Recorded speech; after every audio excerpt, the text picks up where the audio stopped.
Stopping a windshield crack. I remember when I first saw that thin line creeping across my windshield.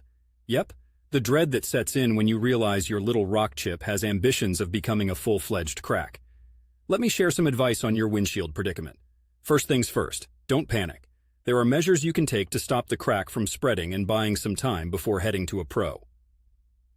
Quick solutions. If the crack is fresh and relatively small, you might want to start with a DIY repair kit. These can be hit or miss, but are particularly useful for small chips and minor cracks. They usually come with resin that fills in the crack and can stop it from getting worse, sort of like putting a Band-Aid on a cut so you don't bleed out. Remember though that if you're like me and not super handy with car stuff, you'll want to follow the instructions to a T. A botched DIY job can sometimes make the problem worse. Avoid extreme temperatures. Living in Portland, you know the weather can be like rolling dice. A scorching sunny day or a cold, damp morning whenever it feels like it. Extreme temperatures can cause your windshield to expand or contract, which might just give that crack the extra push it needs to sprint across your glass. So, wherever possible, park in the shade or a garage to avoid sudden temperature changes. Keep it clean. If you're out and about around Portland, dirt and moisture can find their way into the crack, and this can make things messier when you finally get it repaired. Slap on some clear packing tape to keep the crack clean. This can help prevent further damage until you get home or to a repair shop. Professional help.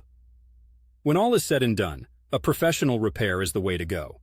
Windshield integrity is a big deal. It's not just a window, it's an important part of the vehicle's structural strength.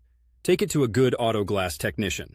They can inject special resin, and under UV light, that stuff will harden faster than you can say Portland breweries. For cracks on their way to windshield's doom, the least expensive and safest solution long-term is usually getting the windshield replaced. Sure, it's more money out of pocket compared to a small repair, but think of it as making an investment in your safety. Final thought. Any Portland driver knows between avoiding potholes and dodging those who can't seem to understand a four-way stop, there's enough to deal with without adding a cracked windshield to the mix. So, act fast. Do what you can to stop the crack's progression, and then leave it to the professionals. And hey, while they're at it, maybe they can get rid of that Keep Portland Weird sticker that's been stuck there since the last time it was considered cool.